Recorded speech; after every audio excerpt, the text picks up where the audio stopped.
ओम शांति।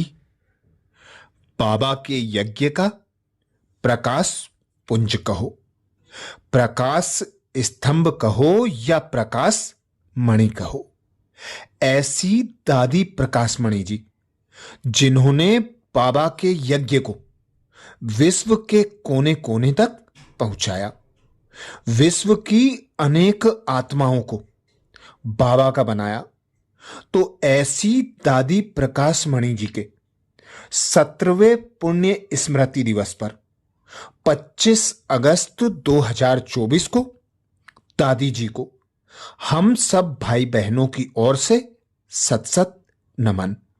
दादी प्रकाश मणि जी के अंग संग में रहने वाली दादी जानकी और दादी गुलजार जी दादी जी के अंग संग का अनुभव सुनाते हुए कहती हैं, दादी जी बड़े विशाल दिल वाली, रहम दिल और स्नेह की सागर थी। दादी सतगुरु बाबा की श्रीमत को सिर माथे पर रख दादी जी संपन्न और संपूर्ण बन गई। प्यारे बाबा ने मातेश्वरी जगदम्बा पर ज्ञान का कलश रखा, उन्हें पालना के निमित्त बनाया। जब बाबा अव्यक्त हुए तो दीदी मनमोहिनी और दादी जी को निमित्त बनाया। दीदी अव्यक्त हुई तो दादी ने सब पार्ट बजाया। बाबा ने दादी को मीठा नाम दिया कुमार का। यह बाबा का प्यारा नाम था। आज दादी जय जग जननी सब दुख हरनी बन गई है। जैसे बाबा ने किया वैसे दादी ने किया। कैसे किया यह क्वेश्चन नहीं है, हम भी कर सकते हैं। करना है तो अब करना है, कल पर नहीं रखना है। वाह दादी वाह, वाह बाबा वाह, वाह हम सबका भाग्य वाह। हम सबने दादी जी को आंखों से देखा है, बुद्धि से समझा है, दिल से अनुभव किया है। आज जी चाहता है कि हम भी दादी जैसा बन जाएं। दादी सदा ही सच्ची मीठी कुमारी रही, अति पवित्र कुमारी। दादी को कुछ भी भूलना नहीं पड़ा। 1 सेकेंड में देह सहित सबसे नष्टोमोहा बन गई। हम बाबा के थे, हैं, फिर भी होंगे, यह निश्चय करने में कोई टाइम नहीं दिया, जिस कारण फाउंडेशन मजबूत रहा। दादी को मुन्नी मम्मा भी कहते थे। उम्र में छोटी थी पर पालना सबकी बड़ी अच्छी करती थी। सन 1977 में जब दादी लंदन आई तो सबको ऐसे अनुभव हुआ जैसे कि बाबा आया है। उस समय 70-80 भाई बहन थे। दादी ने कहा ये सब पूर्व जन्म में भारतवासी थे, सेवा अर्थ यहां जन्म लिया है। मैंने आंखों से देखा। दादी का स्वयं में विश्वास बहुत था। कुछ भी बात हो गई, स्वयं में विश्वास कम नहीं हुआ। बाबा में अति विश्वास और 1-2 में भी विश्वास बहुत रखा। दादी ने सबको आगे रखा। पहले आप करने में बड़ी दिल, सच्ची दिल थी। कराची में जो ऑफिस थी उसमें मम्मा बैठती थी। उस समय बाबा विश्व सेवा का डायरेक्शन दादी को देता था। झाड़ और गोले का चित्र बना दो, दादी को बाबा ने कहा। ये फलानी फलानी यूनिवर्सिटी में जाने चाहिए। बाबा ने जो डायरेक्शन दिया दादी ने उसे फौरन अमल में लाया।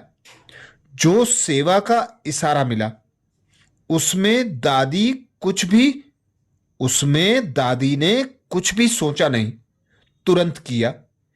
दादी, दीदी, भाऊ, इन्होंने कभी अपना नाम नहीं लिया।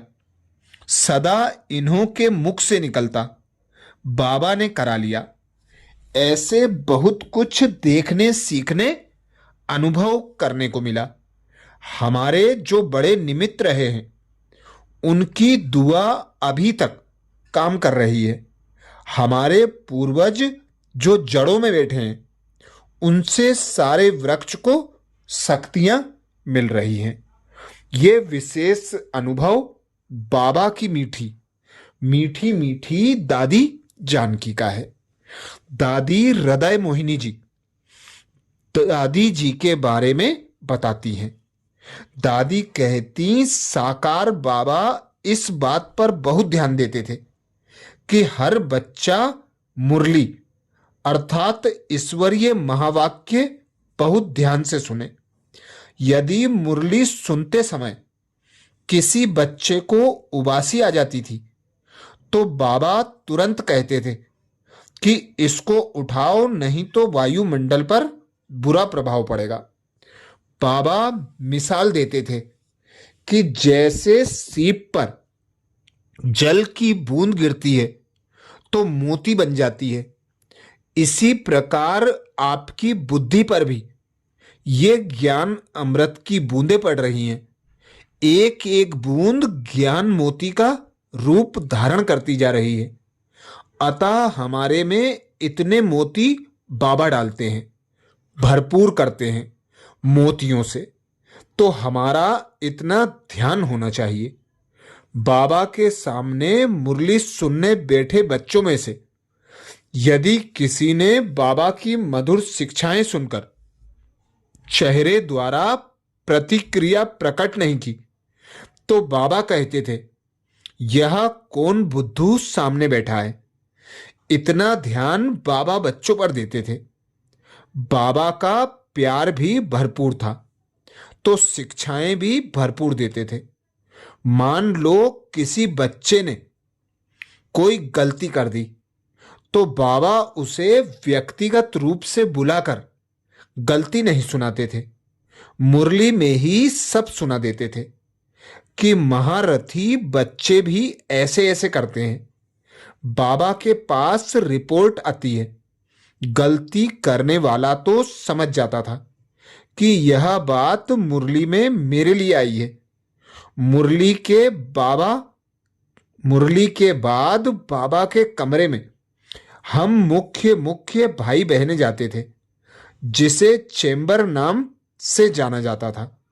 बाबा अपनी गद्दी पर विष्णु मुआफिक लेट जाते थे और हम सभी बच्चे पास पास बैठ जाते थे। मान लो बाबा ने मुरली जिस बच्चे के लिए चलाई, वह भी बाबा के सामने चेंबर में आ गया, तो उसका मन तो अंदर से खा रहा होता था कि बाबा अभी कुछ कह ना दे, पर बाबा कभी कहते नहीं थे। जो कहना होता था मुरली में ही कह देते थे। और यदि वह हिम्मत करके बाबा के बहुत करीब भी चला जाए, तो भी बाबा और ही प्यार करते थे। मुरली के बाद उस बात को कभी नहीं दोहराते थे कि बच्चे, तुमने अमुक गलती की है। फिर वह बच्चा भी भूल जाता था। इस प्रकार बाबा बहुत प्यार करते थे।